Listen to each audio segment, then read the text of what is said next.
कैसे करोगे आप?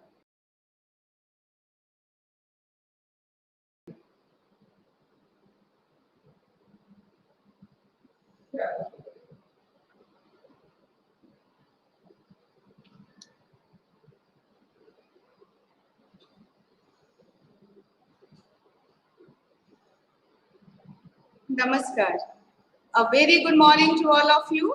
मैं professor Jaya Shrivastava, professor department of sociology, Baba Saheb Bhimrao Ambedkar central university Lucknow. आज मैं आप सभी के साथ समाजशास्त्र के परिचय विषय पर चर्चा करूंगी।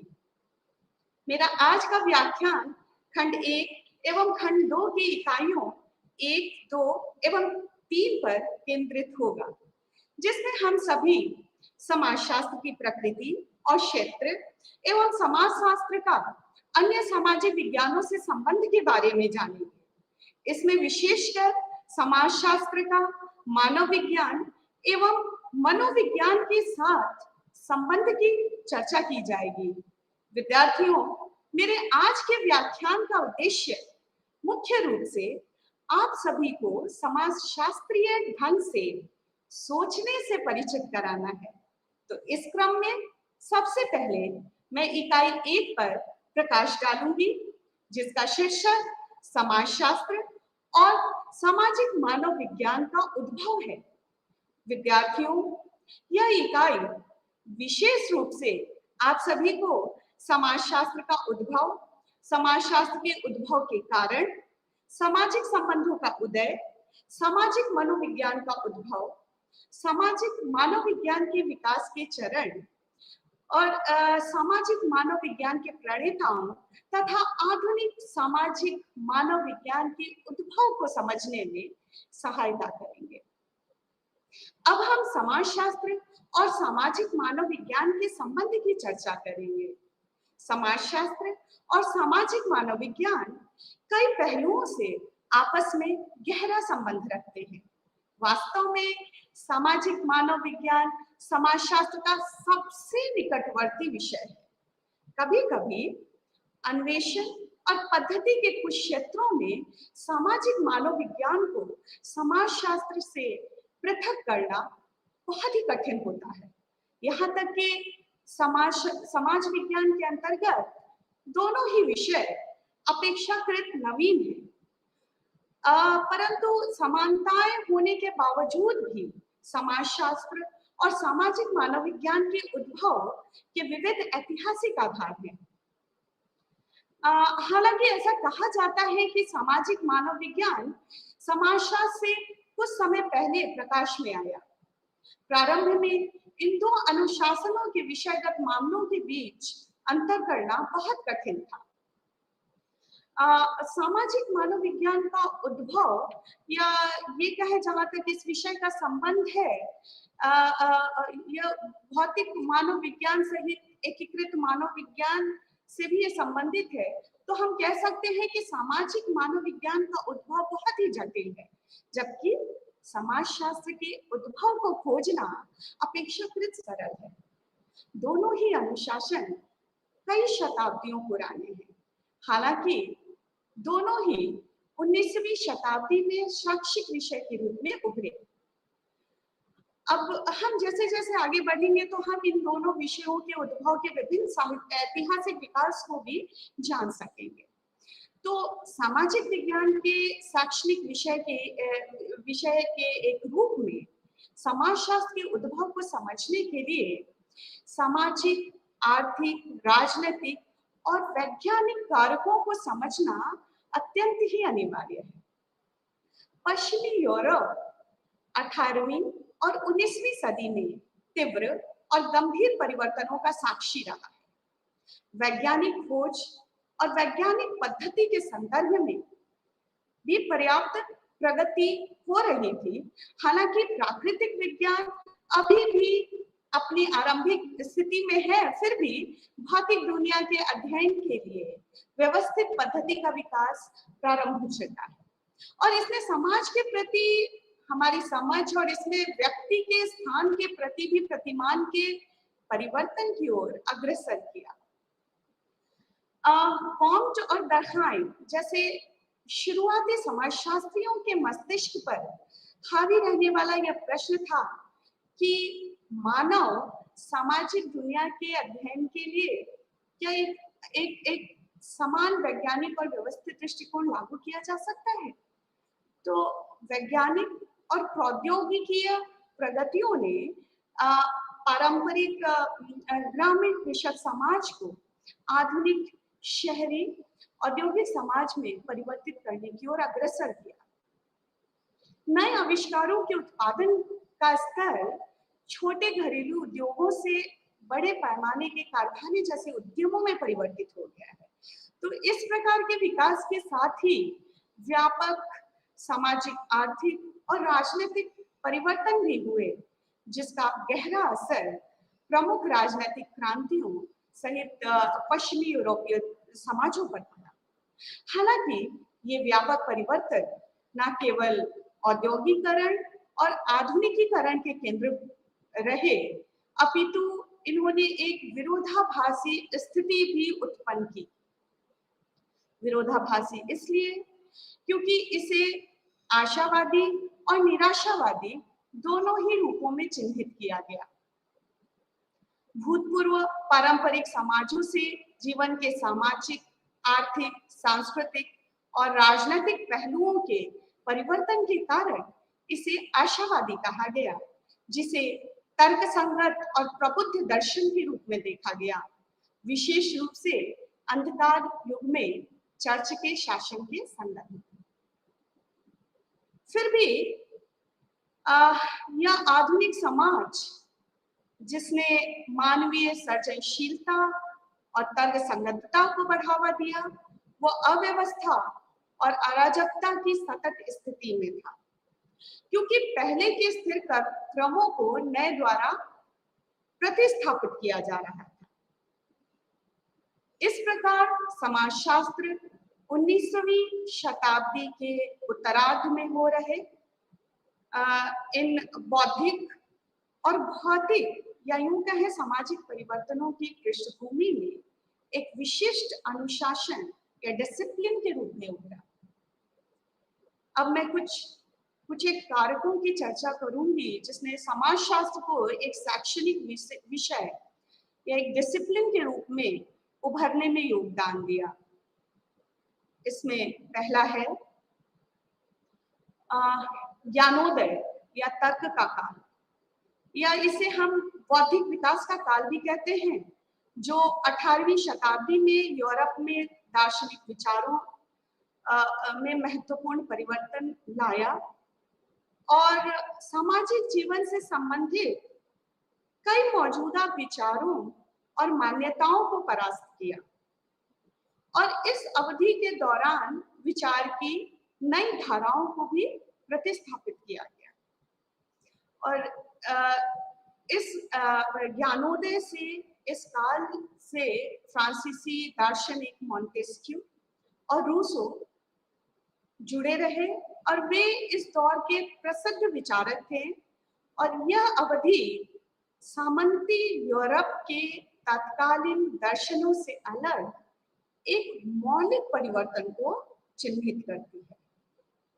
सामाजिक और नैतिक मान्यताओं को अब पवित्र रूप में धर्म या वैधानिक या पुण्य नहीं माना जाता था। ये एक ऐसा समय था जब व्यक्ति विवेकशील और आलोचनात्मक बनता जा रहा था। वो अपने जीवन के और समाज के विभिन्न पहलुओं को वो आलोचनात्मक दृष्टिकोण से देख रहा था। तो हम शासक के युगों या पुराने पवित्र अधिकार सिद्धांतों को छोड़ दें तो यह वह वक्त था जब कुछ भी पवित्र नहीं माना जाता था। चर्च से लेकर राज्य और राज्य से लेकर शासक के प्राधिकरण तक अब कुछ भी त्रुटि रहित नहीं माना जाता था। तो इस प्रकार के विचारों की जड़ें इस धारणा के रूप में थी कि प्रकृति और समाज दोनों का अध्ययन अनुभव यानी एक्सपीरियंस द्वारा भी किया जा सकता है, कि मनुष्य अनिवार्य रूप से तर्कसंगत है और इस तरह का समाज तर्क संगत सिद्धांतों पर विनिर्मित होता है, उस पर बनता है। और यह मनुष्य को ये तर्क संगत ज्ञान मनुष्य को उसकी अनंत क्षमताओं का भी एहसास दिलाता है, जिसे औद्योगिक और वैज्ञानिक क्रांति के रूप में देखा गया था, और जो इस अवधि के दौरान बहुत ही दृढ़ता से भी स्थापित हुआ। और यह काल वस्तुतः फ्रांस और अमेरिकी क्रांति का साक्षी रहा। अब मैं दूसरे कारक की ओर बढ़ती हूँ। ये दूसरा कारक है वैज्ञानिक क्रांति। 14वीं से 16वीं शताब्दी के नवजागरण काल में यूरोप ने वैज्ञानिक क्रांति को उत्पन्न किया, जिसे व्यक्ति और प्रकृति के प्रति एक नए दृष्टिकोण के रूप में चिन्हित किया गया। प्राकृतिक वस्तुएं गहन अवलोकन और प्रयोग का विषय, या यूं कहें चर्चा का विषय बन गई तार्किक रूप से।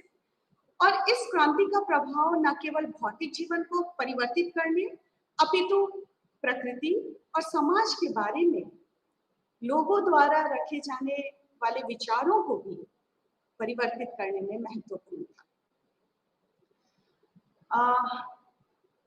कोपरनिकन क्रांति और पिछले भूकेंद्रित सिद्धांत से सूर्य केंद्रित सिद्धांत के प्रति आंदोलन इस वैज्ञानिक क्रांति के कुछ महत्वपूर्ण विषय थे। और इस काल में जो मुख्य पथ प्रदर्शक वैज्ञानिक थे, उनमें गैलीलियो गैलीली, जोहान्स केपलर और आइजैक न्यूटन प्रमुख थे। इन्होंने इन पथ प्रदर्शक वैज्ञानिकों ने विज्ञान के क्षेत्र में क्रांति का सूत्रपात किया और वैज्ञानिक सिद्धांतों पर आधारित समाज के विज्ञान का निर्माण करने की समाजशास्त्रियों की बढ़ती इच्छा को बढ़ावा दिया। इसके अलावा इसी काल में इस समय डार्विन के उद्विकासवादी सिद्धांत इवोल्यूशनरी थियरी ने जन्म आधारित बाइबल के सिद्धांत के प्रति एक कट्टरपंथी आलोचना को भी जन्म दिया।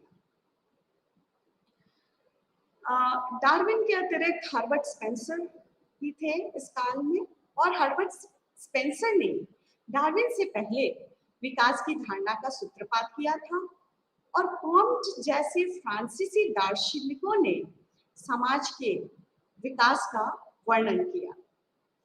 लेकिन डार्विन ने मानव के जैविक विकास के वैध प्रमाण प्रदान किए, और इन सिद्धांतों ने समाज के विकासवादी सिद्धांत की उन्नति का नेतृत्व किया, जिसमें हम न केवल जैविक अपितु समाजों को भी हम निरंतर निम्न अवस्था से उच्च अवस्था में पनपते और विकसित होते देखते हैं। हम ये देखते हैं कि पहले समाज एक होमोजीनस एंटिटी के रूप में था, जो धीरे धीरे हेट्रोजीनिटी की ओर बढ़ा। और ये वो काल था जब मानव के शरीर का विच्छेदन, जो कि पुनर्जागरण के बाद किया जाना प्रारंभ हुआ था। तो इसी काल में मानव शरीर की कार्यप्रणाली को भी लोगों ने बेहतर ढंग से समझने का प्रयास किया, और इन सभी बातों ने विकल्पों के पुराने विचारों और सुझावों को चुनौती देने में मुख्य भूमिका निभाई। हालांकि इन विकल्पों को केवल तभी स्वीकार किया गया जब इन्हें साबित और बार बार सत्यापित किया जा सके, अन्यथा नए समाधान भी खोजे गए। अतः वैज्ञानिक विधि इस काल में एक अत्यंत ही सटीक और उद्देश्यपूर्ण विधि के रूप में मानी जाने लगी। अब मैं आप सभी को समाजशास्त्र के उद्भव के तीसरे कारक के बारे में बताऊंगी। सामाजिक और आर्थिक परिवर्तन, और ये कारक है सामाजिक और आर्थिक परिवर्तन जिसने 19वीं शताब्दी के यूरोपीय समाज को प्रभावित किया। और इन सामाजिक और आर्थिक परिवर्तनों में एक मुख्य परिवर्तन फ्रांस की क्रांति ले आई। फ्रांस की क्रांति 1798 में हुई थी और फ्रांसीसी क्रांति वस्तुतः स्वतंत्रता, बंधुता और समानता के लिए मानव संघर्ष के इतिहास में एक निर्णायक मोड़ साबित हुई। क्यों निर्णायक मोड़ साबित हुई? क्योंकि फ्रांसीसी राज्य क्रांति ने सामंतवादी युग को समाप्त कर दिया और समाज के एक नए क्रम में पदार्पण किया।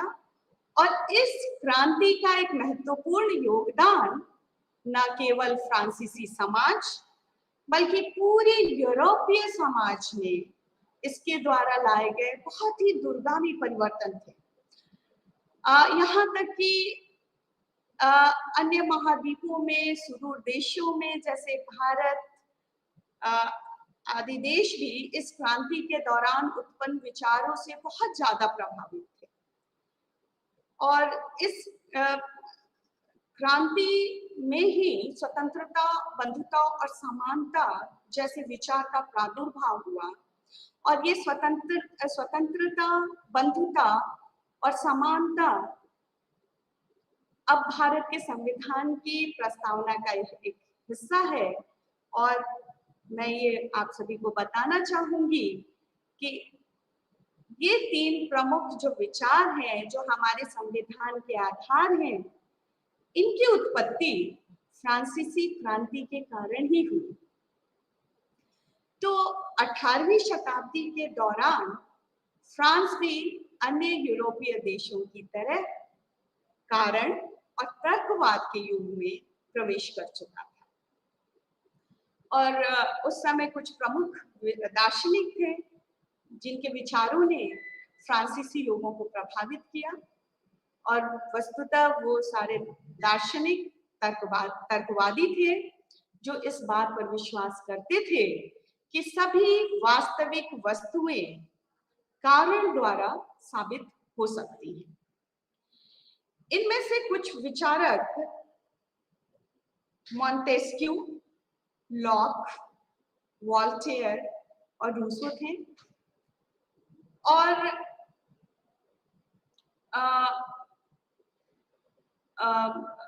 इन्होंने ही मुख्य रूप से फ्रांसीसी समाज में विद्यमान, मतलब उस समय फ्रांसीसी समाज में कुछ सामाजिक परिस्थितियां भी थी। और इन सामाजिक परिस्थितियों के साथ साथ इन विचारों द्वारा निर्मित जो एक माहौल बना, या एक वैचारिकी का जो जन्म हुआ, उसी ने फ्रांसीसी क्रांति का नेतृत्व किया। और इस वैचारिकी के कारण ही उस समय के फ्रांस में निरंकुश जो राजतंत्र था या सामंतवादी जो व्यवस्था थी, उसका अंत हुआ। और इसका एक परिणाम यह हुआ, सबसे महत्वपूर्ण परिणाम यह हुआ कि इसने यानी फ्रांसीसी क्रांति ने यूरोपीय समाज की राजनीतिक संरचना को पूर्णतः बदल दिया और एक उदार लोकतंत्र के आगमन की घोषणा हुई, एक लिबरल डेमोक्रेसी। और इस तरह से उदार लोकतंत्र के आगमन की घोषणा करके फ्रांसीसी क्रांति ने सामंतवाद के युग को रिप्लेस कर दिया, सामंतवाद के युग को प्रतिस्थापित किया। तो इस तरह से हम देखते हैं कि 1789 में जो फ्रांसीसी क्रांति हुई, उसके द्वारा राजनीतिक क्रांतियों की एक लंबी श्रृंखलाओं का सूत्र, बहुत से राजनीतिक क्रांति उसके बाद एक के बाद एक होते चले गए।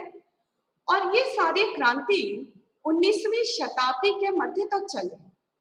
जो समाज विज्ञान संबंधी सिद्धांतों के निर्माण के उदय में सबसे महत्वपूर्ण और सबसे बड़ा तात्कालिक कारक था। और इन क्रांतियों का कुछ समाजों पर बहुत असर पड़ा और कई सकारात्मक परिवर्तनों का इस क्रांति ने नेतृत्व किया।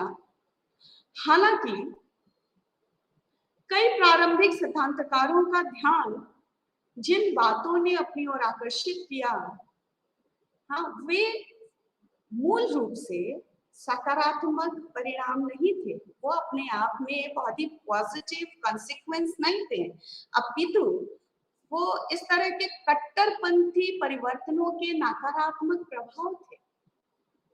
और ये लेखक इन गतिविधियों के परिणाम स्वरूप अराजकता और अव्यवस्था से मुख्य रूप से विक्षुब्ध थे, विशेषकर फ्रांस में, और समाज में व्यवस्था फिर से बहाल करना चाहते थे।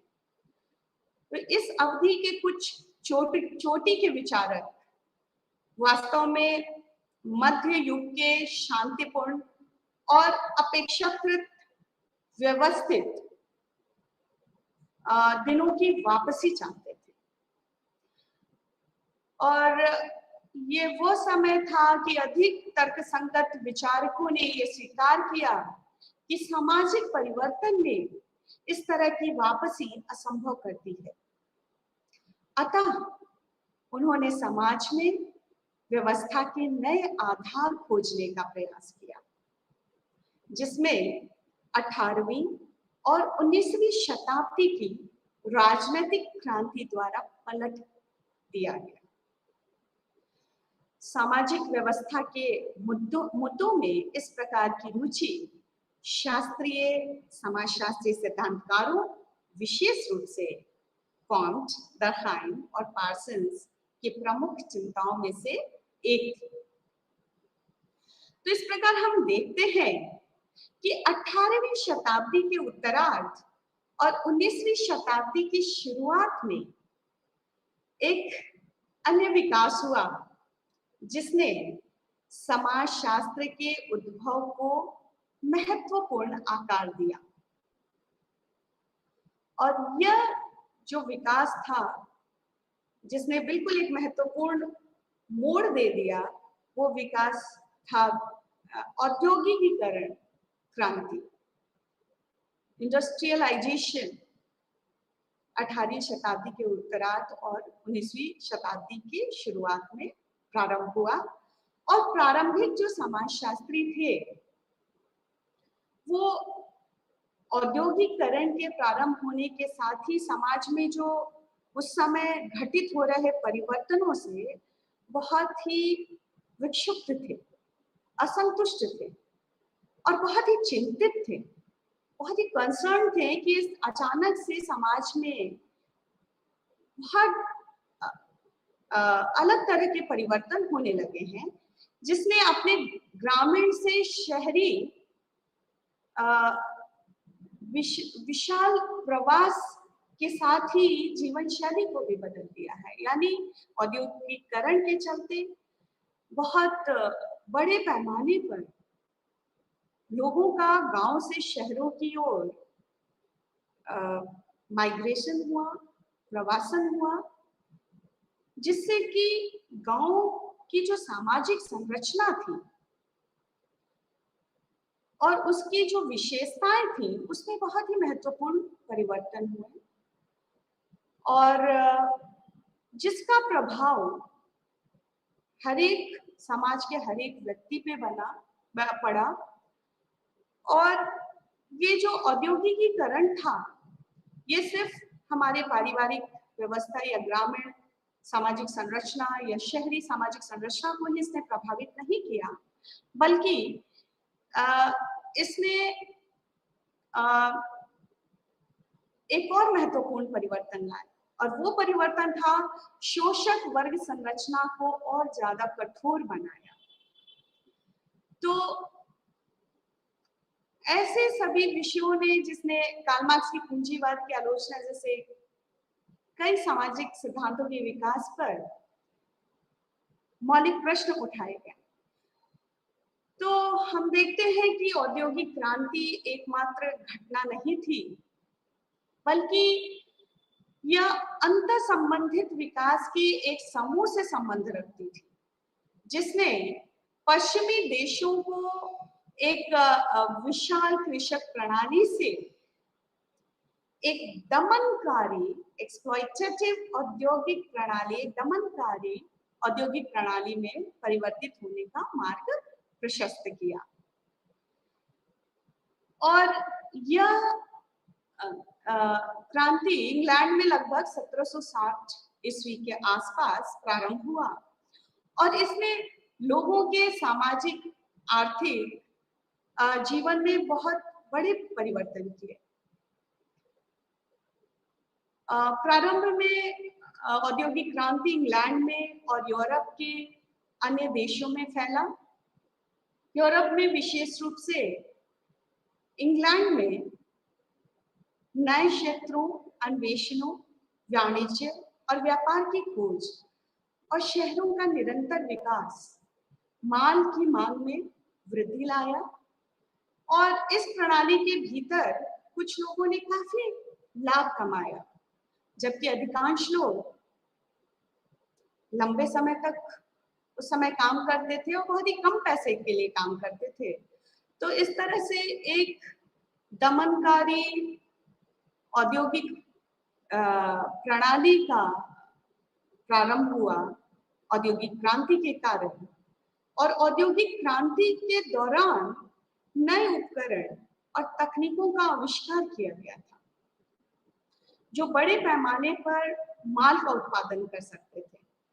इसमें कुछ उदाहरण मैं देना चाहूंगी, जैसे जेम्स हारग्रीव्स द्वारा 1767 में स्पिनिंग जेनी का आविष्कार किया गया और स्पिनिंग जेनी के आविष्कार से हमने देखा कि उत्पादन की गतिविधियों में अचानक से बहुत तेजी आ गई। इसी तरह से 1769 में आर्कराइट्स वाटर फ्रेम नामक एक और उपकरण का आविष्कार किया, जो इतना बड़ा था कि इसे किसी व्यक्ति के घर नहीं रखा जा सकता था और इसे लगाने के लिए एक विशेष इमारत, एक बड़े जगह की जरूरत थी। तो अक्सर ये कहा जाता है कि कारखाना प्रणाली की शुरुआत इसी कारण से हुई और कारखाना प्रणाली या औद्योगिक क्रांति ने अर्थव्यवस्था में उत्पादन की जो सामंतवादी प्रणाली थी उसको पूंजीवादी प्रणाली में परिवर्तित कर दिया। यानी एक टोटल ट्रांसफॉर्मेशन हुआ समाज में। एक पुरानी उत्पादन की प्रणाली जो कि अपनी प्रकृति से सामंतवादी थी, उसको पूंजीवादी प्रणाली से प्रतिस्थापित कर दिया गया या उसमें परिवर्तन लाया गया। तो इसके उपरांत ऐसा पूंजीवादी प्रणाली जब अस्तित्व में आया तो पूंजीपतियों की एक नई श्रेणी समाज में उभर कर आई और पूंजीपतियों की जो ये श्रेणी थी, उनका जो ये वर्ग था, उसने उत्पादन की इस नई प्रणाली को नियंत्रित किया और इस क्रांति के कारण यानी औद्योगिक क्रांति के कारण समाज में हाथ द्वारा निर्मित वस्तुओं का जो एक पुराना एक तरीका था, उसकी जगह मशीन द्वारा निर्मित वस्तुओं के एक नए युग में परिवर्तित हो गया। यानी औद्योगिक क्रांति ने शिल्प पर आधारित जो हमारी जो प्रणाली थी उसको मशीन पर आधारित प्रणाली में परिवर्तित कर दिया और इस बदलाव ने ही औद्योगिक क्रांति के उद्भव का उद्घोष किया। तो इस प्रकार हम देखते हैं कि अर्थव्यवस्था में बदलाव के साथ समाज में कई प्रकार के बदलाव हुए और क्योंकि जैसे जैसे पूंजीवाद धीरे धीरे अधिक जटिल होता चला गया, हमने देखा कि समाज में बैंकों, बीमा कंपनियों और वित्त निगमों का विकास हुआ और इस कारण औद्योगिक श्रमिकों, प्रबंधकों और पूंजीपतियों की एक नई श्रेणी उभर कर सामने आई समाज में। और इसके अतिरिक्त हमने ये भी देखा कि नए औद्योगिक समाज में कृषकों ने अपने जैसे ही अन्य हजारों लोगों के साथ ही स्वयं को कपड़ा मिल में काम करते पाया, या वो जो कृषक थे, देखिए मैं आपको ये बताना चाहती हूँ कि समाज में औद्योगिक क्रांति के चलते कितना महत्वपूर्ण परिवर्तन हुआ। जो कृषक पहले गांव में अपने खेतों में काम करते थे, वो अचानक से अपने आप को एक बड़े मिल में, कपड़े के मिल में, टेक्सटाइल मिल में अपने आप को उन्होंने पाया। और इससे हम देखते हैं कि जो कृषि व्यवस्था थी गांव में, वो भी प्रभावित हुई। और जो कृषक पहले गांव में, ग्रामीण क्षेत्रों में खुले में और रोशनी से भरपूर वातावरण में कार्य करते थे, वो अब शहरों में धूल और गंदगी में रह रहे हैं। और हमने ये पाया कि इस दौर में उत्पादन में वृद्धि तो हुई मिलों में, लेकिन साथ ही साथ शहरों में जनसंख्या भी अचानक से बढ़ने लगी। और शहरों में मतलब इस तरह से जो आबादी बढ़ने लगी, तो आबादी बढ़ने के साथ साथ बड़ी संख्या में ग्रामीण क्षेत्रों से शहरों में प्रवास हुआ और यह प्रवास शहरीकरण को बढ़ावा दिया। और ये वो काल था जब औद्योगिक शहर बहुत ही तेजी से, इंडस्ट्रियल सिटीज बहुत तेजी से बढ़े और उनकी संख्या बढ़ने लगी। इन औद्योगिक शहरों को विशाल सामाजिक आर्थिक असमानताओं के द्वारा भी अंकित किया गया, या यूं कह सकते हैं कि इन जो औद्योगिक शहर थे, इनकी मुख्य विशेषता सामाजिक आर्थिक असमानताएं थी। और ये जो परिवर्तन था उस समय, वो परिवर्तन रूढ़िवादी और कट्टरपंथी दोनों ही विचारकों से संबंधित था। रूढ़िवादी इस बात से डरते थे कि ऐसी परिस्थितियां अराजकता और अव्यवस्था को बढ़ावा दे सकती हैं, जबकि फ्रेडरिक एंगल्स जैसे कट्टरपंथियों को लगा कि श्रमिक वर्ग की क्रांति कारखाने के श्रमिकों द्वारा प्रारंभ की जा सकती है और ये सामाजिक परिवर्तन को बढ़ावा देगी।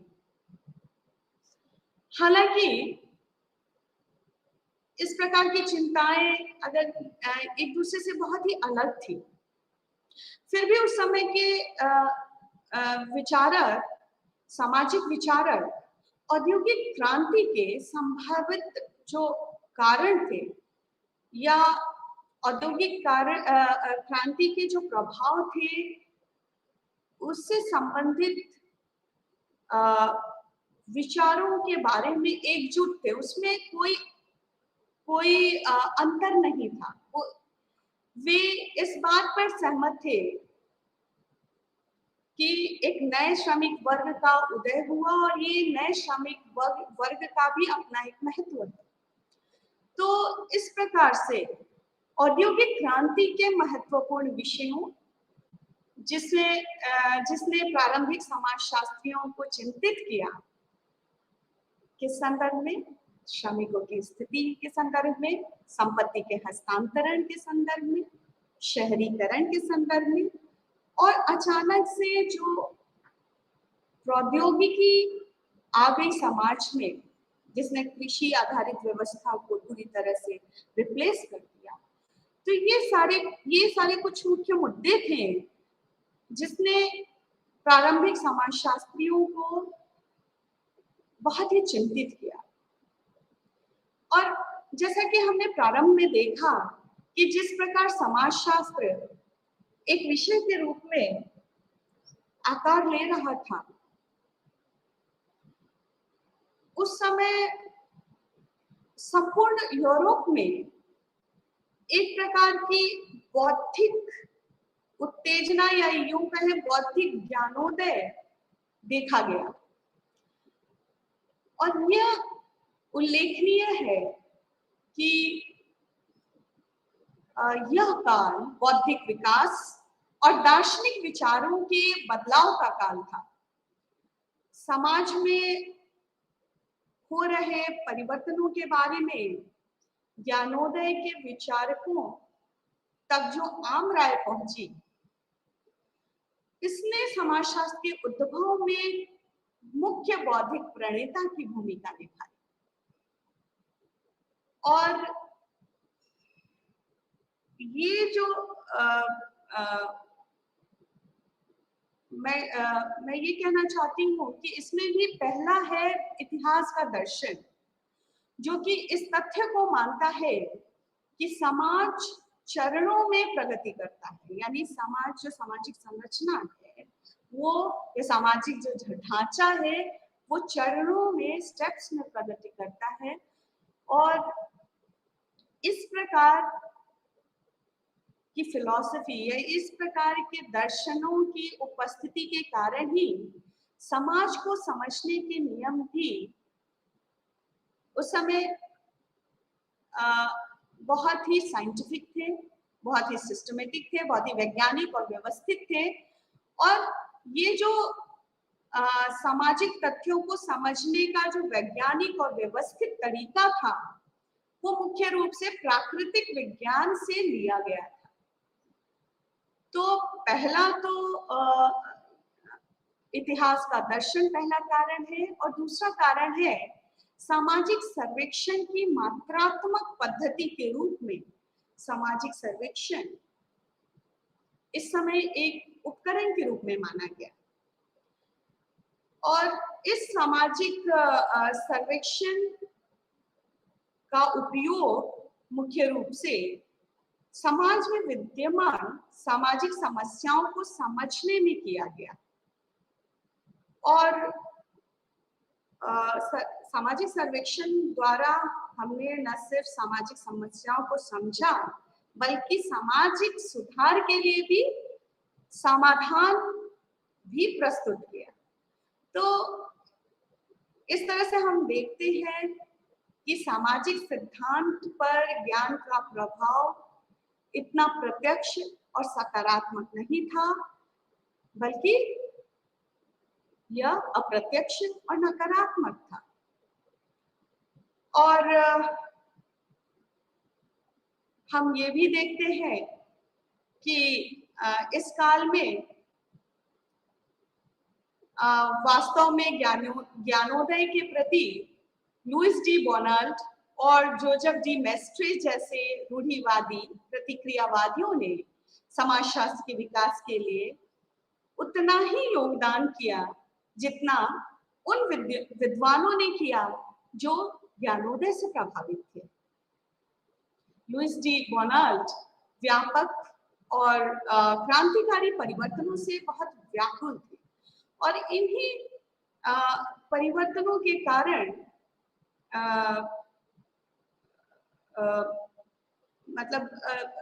उन्होंने ये पाया कि जो समाज में एक अत्यधिक ही अव्यक्तिक शहरी नगर जीवन की स्थापना हो गई है। और ये जो अव्यक्तिक शहरी नगरीय जीवन है, ये पूरी तरह से किसी भी तरह से सामुदायिक बंधन से विहीन है। और इसी कारण बोनाल्ट ने बीते समय या मध्यकाल की जो शांति, स्थिरता और व्यवस्था थी उसकी वकालत की।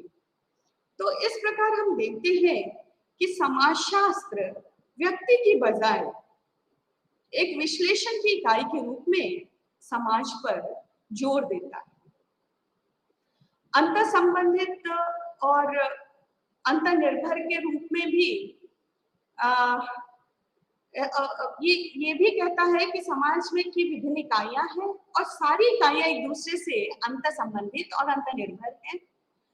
और समाजशास्त्र समाज में परम सामंजस्य और स्थिरता पर भी जोर देता है। तो वास्तव में ये कहना उचित होगा कि जब समाजशास्त्र के लक्ष्य रूढ़िवादी विचारों जैसे सामंजस्य, स्थिरता और एकता से प्रभावित हो रहे थे, तो पद्धतियां, जो मेथोडोलॉजी थी, वो ज्ञानोदय के विचारकों से प्रभावित हो रही थी। यानी एक समय में दो तरह की विचारधाराएं, दो प्रतिगामी विचारधाराएं समाज में थी। जो एक तरफ वो तो परंपरागत रूढ़िवादी विचारों जिसमें सामंजस्य, स्थिरता और एकता था, उसकी वकालत कर रही थी, और दूसरे जो दूसरा एक ग्रुप था, दूसरा स्कूल था, वो उसमें मतलब जो समाज में जो पद्धतियां, समाज के अध्ययन में जो पद्धतियां उपयोग में लाई जाती हैं, उससे संबंधित था। और उन्होंने ये महसूस किया कि कोई अतीत में वापस नहीं जा सकता है, परंतु समाज की एक नई सोच, या नई सोच ये कौन सी थी, वैज्ञानिक पद्धति थी।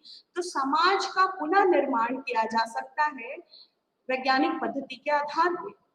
तो इस प्रकार हम देखते हैं कि ज्ञानोदय और रूढ़िवादी विचार समाजशास्त्र के विज्ञान का निर्माण करने के लिए एक साथ आ गए, जुड़ गए, संयुक्त हो गए। इसके अलावा ये बौद्धिक हलचलें जो 18वीं 19वीं शताब्दी के पश्चिमी यूरोप में प्रचलित थी, ये सामाजिक परिवेश से अलग नहीं थी, बल्कि पूरे समाज पे इसका असर पड़ रहा था। अब हम सामाजिक मानव विज्ञान के उद्भव को समझेंगे। जहां तक मानव विज्ञान और उसके शैक्षणिक उपयोगिता का संबंध है, यह प्राकृतिक विज्ञान और मानविकी के एक मिलान बिंदु के रूप में शुरू हुई।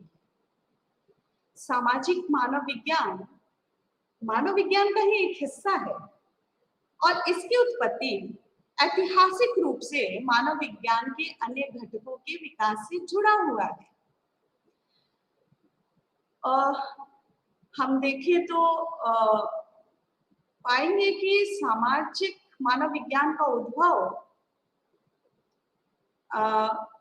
समाजशास्त्र, दर्शन, जातीय इतिहास या सामाजिक मनोविज्ञान, राजनीति विज्ञान और अर्थशास्त्र जैसे सामाजिक विज्ञान के अन्य विषयों से बहुत ही निकटता से जुड़ा हुआ है।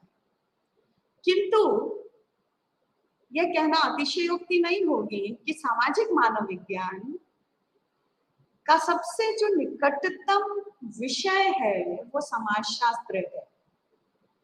हालांकि मानव विज्ञान के अत्यधिक विस्तृत विषय वस्तु को ध्यान में रखते हुए इस अनुशासन के बौद्धिक विकास और उद्भव का व्यापक रूप से पता लगाना मुश्किल है। समाजशास्त्र की तरह मानव विज्ञान के उद्भव और विकास को पश्चिमी दुनिया में सीधे वैज्ञानिक विकास से जोड़ा जाता है। यदि कोई सदियों पहले मानव विज्ञान शब्द के अस्तित्व को मानता है, तो हम कह सकते हैं कि मानव विज्ञान एक बहुत ही प्राचीन विषय है, बहुत ही पुराना विषय है। और मानव विज्ञान एक शब्द है जिनका प्रयोग प्राचीन यूनानियों ने भी किया था, और उनके लिए एंथ्रोपोलॉजिया 1595 में 1595 में उत्पन्न हुआ था। और इमैनुअल कांत ने भी 1798 में एंथ्रोपोलॉजिया इन प्रैग्मेटिस्cher हिंसिकट नाम की एक पुस्तक भी प्रकाशित की थी। इसके अलावा 15वीं और 16वीं शताब्दी में पुर्तगाली और स्पेनियों ने अफ्रीका के हिस्सों और नई दुनिया के अपने विजय के इतिहास के बारे में लिखा था। और ये सारी चीजें, ये सब मानव विज्ञान की महत्वपूर्ण शोध सामग्री है। इसके अलावा यात्रियों और अन्य लोगों के लेखन और विशेष रूप से रूसों का महान असभ्यता के बारे में अटकलें बौद्धिक विचारधारा में परिवर्तन का संकेत देती है। और इस समय हमने देखा है कि मानव विज्ञान की बुनियाद को ग्रीको रोमन पुनर्जागरण काल में भी रेखांकित किया गया है। और यह विशेष रूप से हेलिकर्नासस के हेरोडोटस के लेखन से शुरू हुआ। वोगेट के अनुसार हेरोडोटस को नृवंश विज्ञान के पिता के रूप में नहीं तो संभावित अग्रदूत के रूप में जरूर माना गया है और उद्धृत किया गया है। वास्तव में हेरोडोटस को मुख्य रूप से फारसी युद्धों के इतिहास और पश्चिमी एशिया और मिस्र के विभिन्न हिस्सों, काले सागर के उत्तर के तट के सीथियन या यूथियोपियाई और सिंधु घाटी की विस्तृत यात्रा कथाओं के लेखन के लिए याद किया जाता है।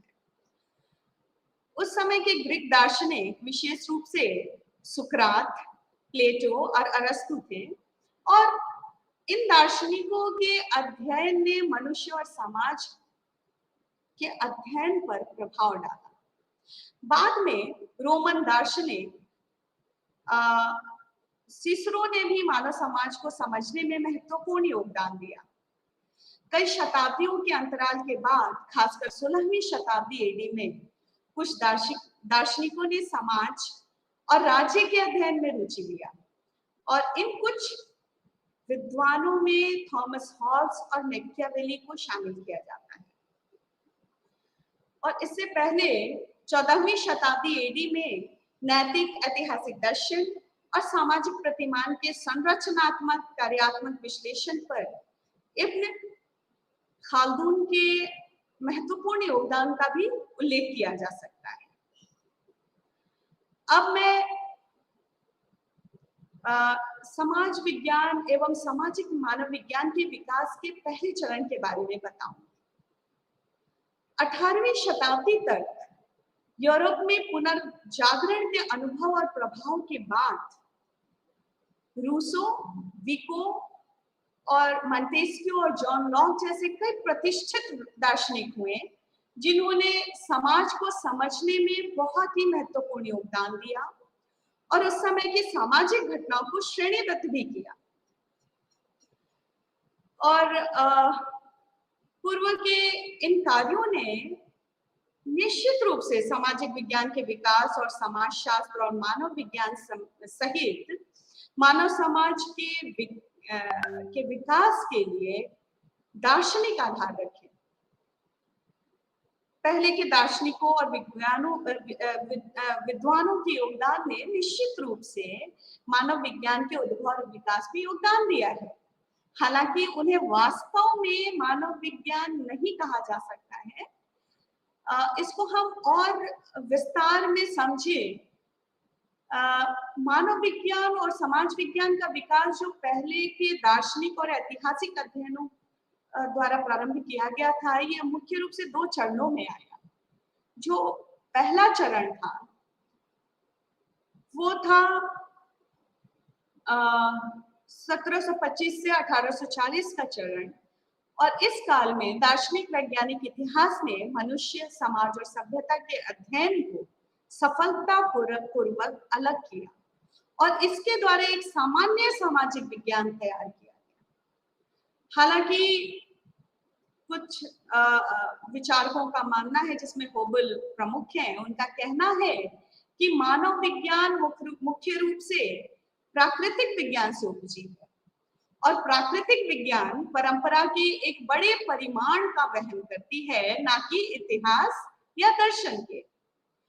तो इसके पहले के संगठन और मानव विज्ञान की प्रकृति की समस्या ऐसी थी कि 19वीं शताब्दी के मध्य में भी इवांस प्रीचर्ड को ब्रिटिश मानव विज्ञान में बहुत सारी समस्याओं का सामना करना पड़ा।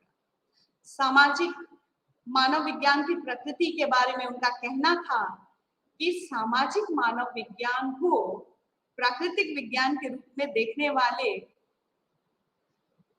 इसे मानविकी में से मानते हैं, और उन लोगों मतलब उनका कहना था कि कुछ लोग इसे मानविकी मानते हैं और कुछ लोग इसे प्राकृतिक विज्ञान के रूप में देखते हैं। तो ये दोनों प्रकार के विचारों का व्यापक अंतर है। और आज जब हम मानव विज्ञान और इतिहास के बीच संबंधों पर चर्चा कर रहे हैं तो हम ये जान लें कि इन दोनों के बीच में एक बहुत बड़ा विभाजन है। और मानव विज्ञान और सामाजिक विज्ञान के विकास का जो दूसरा चरण आया, वो दूसरा चरण 1840 से 1890 का समय था। और इस चरण में प्राकृतिक विज्ञान में एक स्थिर संतुलन मॉडल से एक गतिशील मॉडल में परिवर्तन था। और हम देखते हैं कि इसकी पराकाष्ठा थर्मोडायनेमिक्स, ऊष्मागतिकी और डार्विनियन विकासवादी सिद्धांत के परिचय के साथ आई। और मानव विज्ञान जैसे विविधता वाले क्षेत्र को 1860 के दशक में एक सामान्य मानव विज्ञान विषय में एकीकृत करने का प्रयास किया गया था। और 1870 तक भौतिक मानव विज्ञान, प्रागैतिहासिक और नृवंश विज्ञान को एकीकृत करके मानव विज्ञान का हम कह सकते हैं कि इस काल में एक विशिष्ट चरित्र और उसका एक स्पेसिफिक कैरेक्टर मानव विज्ञान का प्रकट होने लगा 1870 तक। और इस अवधि में मानव विज्ञान के उद्भव को शैक्षणिक विषय में शामिल भी किया गया, और यह भौतिक और जैविक क्षेत्र में वैज्ञानिक पद्धति की जीव के रूप में माना गया। और ये कहा गया है कि वैज्ञानिक पद्धति की उत्प्रेरणा से ही, उसी की प्रेरणा से मानव विज्ञान का उद्भव हुआ। और 19वीं शताब्दी के सारे मानव विज्ञानी ये भी मानते थे कि ये जो मानव विज्ञान है ये सामाजिक सांस्कृतिक घटनाओं को खोजने का सबसे उपयुक्त और सबसे योग्य शास्त्र है। हाँ, तो इसलिए 18वीं शताब्दी के ज्ञान और मानव जाति के सार्वभौमिक इतिहास की दृष्टि के लिए इस ज्ञान को सामाजिक विज्ञान का नाम दिया गया था। हालांकि यह केवल 19वीं शताब्दी में शैक्षणिक विषय के रूप में उभरा, और 18वीं और 19वीं सदी में यूरोप में होने वाले विभिन्न बौद्धिक और सामाजिक राजनीतिक परिवर्तन अनुशासन के उद्भव का यह महत्वपूर्ण कारक रहा। और कुछ महत्वपूर्ण प्रभावों में यूरोप में फ्रांसीसी क्रांति और औद्योगिक क्रांति भी शामिल है। अब मैं ये चर्चा करना चाहती हूँ कि वॉगट एक समाज विज्ञानी थे, और इन्होंने समाज विज्ञान के उद्भव को, फ्रेड डब्ल्यू वॉगट ने समाज विज्ञान के उद्भव को सामाजिक सांस्कृतिक मानव विज्ञान के उद्भव के मार्ग के रूप में देखा है। उनका कहना है कि यहाँ एक संदेह हो सकता है कि 18वीं सदी के प्रगतिविदों ने एक नए विषय के लिए नींव रखी, एक सामान्यीकृत सामाजिक विज्ञान के लिए नींव रखी। और यही जो एक 19वीं शताब्दी में जो मानव जाति के प्राकृतिक इतिहास की एक जो सामान्य रूपरेखा तैयार कर ली गई थी, उसी ने मानव विज्ञान के लिए एक मॉडल के रूप में कार्य किया। और वॉगट ने 18वीं शताब्दी के प्रगतिविदों को मानव विज्ञान के अग्रदूतों के रूप में महानता बताने के साथ विरोध जताते हुए कहा है कि प्रगतिविदों ने खुद ही विशेष तथ्य, प्रागैतिहासिक भौतिक मानव विज्ञान, भाषा विज्ञान और अन्य मानव विज्ञान विशेषताओं का उनका कहना है कि ये जो मानव विज्ञान है वो खुद ही सारे सामाजिक विज्ञानों का नेतृत्व करेगा। अब मैं आप सभी को आधुनिक सामाजिक मानव विज्ञान के उद्भव के बारे में बताऊंगी। आधुनिक सामाजिक मानव विज्ञान का उदय मुख्य रूप से ब्रोनिस्लाव मेलिनोव्स्की और A.R. रेडक्लिफ ब्राउन के योगदान के साथ हुआ।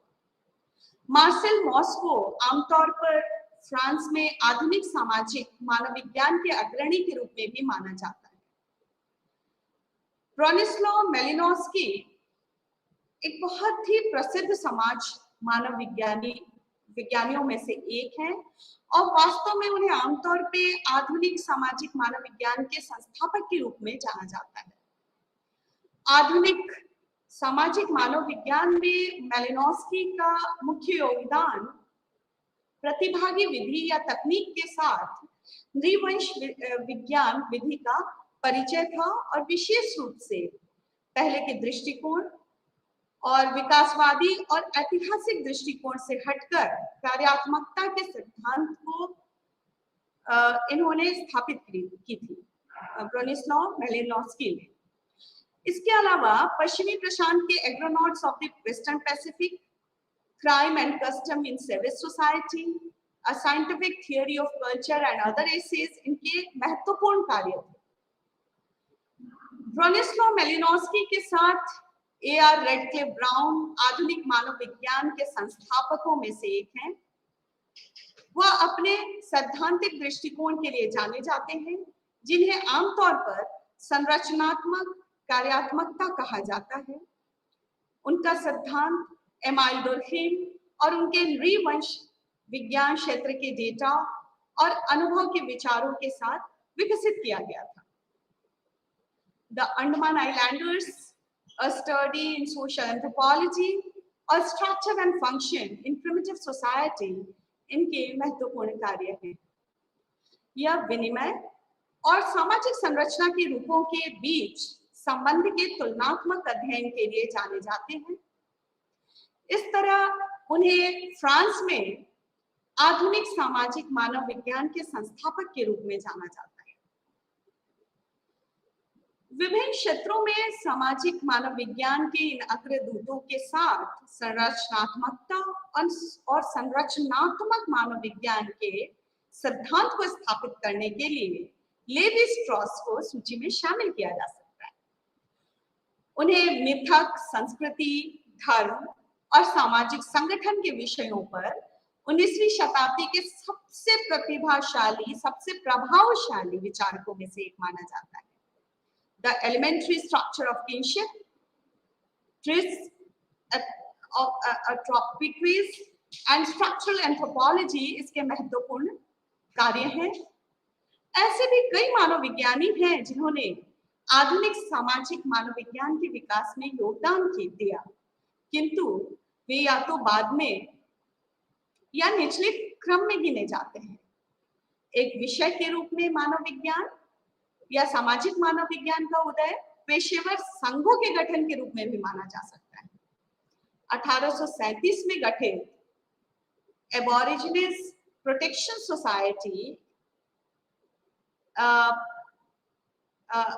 एबोरिजिनिस प्रोटेक्शन सोसाइटी एक पहला मानव विज्ञान का संगठन था जिसकी स्थापना 1837 में हुई और अमेरिकी मानव विज्ञान संघ की स्थापना 1902 में हुई थी। American association for advancement of science ने 1851 में मानव विज्ञान को मान्यता दी और 1882 में मानव विज्ञान के लिए एक अलग सेक्शन दिया।